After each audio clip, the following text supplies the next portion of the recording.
abdicate and make Charles the king in all but name? His Holiness Pope Benedict XVI announced it through the Vatican, to shock and surprise. A poised Queen Beatrix of the Netherlands revealed it in a video uploaded to YouTube, and King Juan Carlos of Spain confirmed it by signing a parliamentary bill.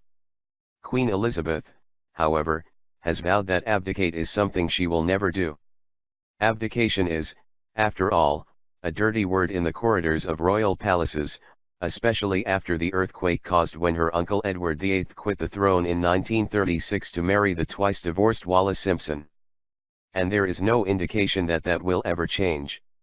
Yet with the Queen now into her 91st year, and with the hard-working Duke of Edinburgh choosing to retire last month at the age of 96, plans are afoot which, if implemented, would see Charles appointed king in all but name. Palace sources have indicated that the Queen has told her inner circle that, if she is still on the throne at the age of 95, she will ask for a piece of legislation called the Regency Act to come into force, granting her eldest son full power to reign even while she still lives. I have spoken to a number of high-ranking courtiers who made it clear that preparations for a transition are moving ahead at pace. They have all confirmed that a regency with Charles taking the lead is now, at the very least, a real possibility. One senior former member of the royal household said, out of the profound respect the Queen holds for the institution of monarchy and its stewardship, Her Majesty would want to make sure that she has done everything she can for her country and her people before she hands over. She is dutiful to her core. Her Majesty is mindful of her age and wants to make sure when the time comes, the transition of the crown is seamless. I understand the Queen has given the matter considerable thought and believes that, if she is still alive at 95, she will seriously consider passing the reign to Charles. Clarence House, the household of Prince Charles, is making no comment about Plan Regency, as it has been called. However, it is understood to be a matter of increasingly open discussion at court. But palace staff responsible for communications have been ordered to be up to speed on the 1937 Regency Act, which grants power to the heir apparent in the event of the incapacity of the sovereign through illness, and for the performance of certain of the royal functions in the name and on behalf of the sovereign in certain other events. The development is all the more significant as it comes against the backdrop of momentous shifts at court, a series of senior staff changes and departures at Buckingham Palace and Kensington Palace, home to the young royals. The Queen's private secretary, Sir Christopher Gide, 55, resigned his position 2 weeks ago, sparking turmoil and a wholesale regime change. His shrewd deputy, former banker, political advisor and television executive Edward Young, 50, will replace Sir Christopher after a suitable handover period. I understand that a number of other high-profile figures, many loyal to Sir Christopher, are poised to leave the royal households at Buckingham Palace and Kensington Palace after his unexpected exit. They include Assistant Private Secretary Samantha Cohen, the capable former press secretary and Sir Christopher's number 3 in the private office. Ms. Cohen, who is Australian, is said to be a firm favourite with the Queen. Falklands and Afghanistan veteran, Vice Admiral Tony Johnstone Bird, the master of the Queen's household, is also said to be weighing up his position. Sir Alan Reid, the keeper of the Privy Purse, had been due to retire at the end of this year but decided to depart when Prince Philip stepped back from public duties, leaving the job to his deputy, Sir Michael Stevens.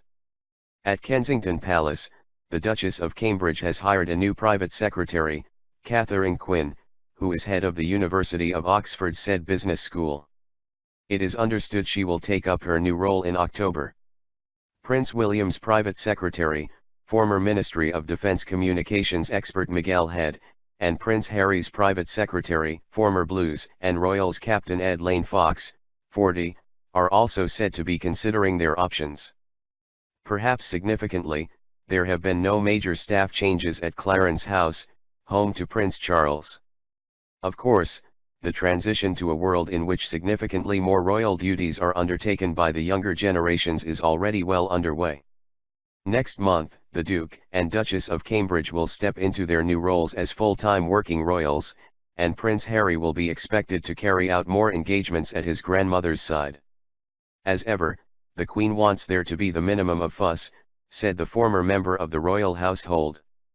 Of course, for obvious reasons, abdication is not even a consideration.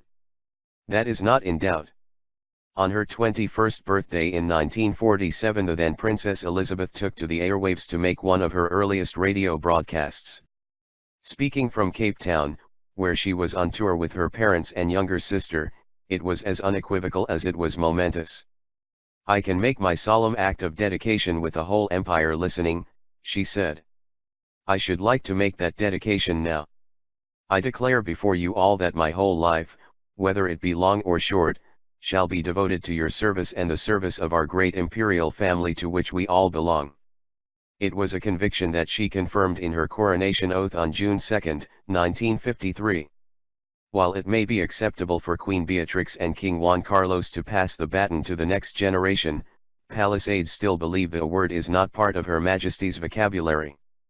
There is no escaping the passage of time, however, or the fact that the Queen, at 91, is the oldest and longest-serving monarch in the history of these islands, one who is now without the company of Prince Philip, her consort, on the hundreds of engagements she carries out each year. The monarch is in remarkable health, yet courtiers are increasingly aware that there is only so much a nonagenarian, albeit one with incredible stamina, can realistically be expected to achieve. Charles has already been filling in for his mother, representing the head of state on foreign trips during her Diamond Jubilee year to Australia and New Zealand. Earlier this year he went in her place to Canada to mark the nation's 150th anniversary. On a tour of the Persian Gulf, he represented the crown and was treated like a king, with other royals bowing to him. More will no doubt come as the Queen gradually scales back her demanding list of duties. A regency, however, would ensure a more formal handover, and, indeed, the act was considered in more recent times when the Queen first acceded to the throne. Documents show that following the coronation of 1953, the young Elizabeth II intervened to ensure that Prince Philip, and not her sister Princess Margaret, would take over as regent if she were to die or succumb to illness or mental incapacity before Charles, then aged 4, reached adulthood. This was not, of course, required. Times have changed, so with the heir apparent fast approaching his 70th birthday next year, what would it mean in practice today? Certainly, it is not a decision to be taken lightly. To safeguard against a coup, a regent can only be installed once a decision is taken by at least 3 of the following: the sovereign's consort, in this case the Duke of Edinburgh, the Lord Chancellor, David Lidington, the Speaker of the House of Commons, John Bercow, the Lord Chief Justice, the incoming Sir Ian Burnett, and Master of the Rolls, Sir Terence Etherton.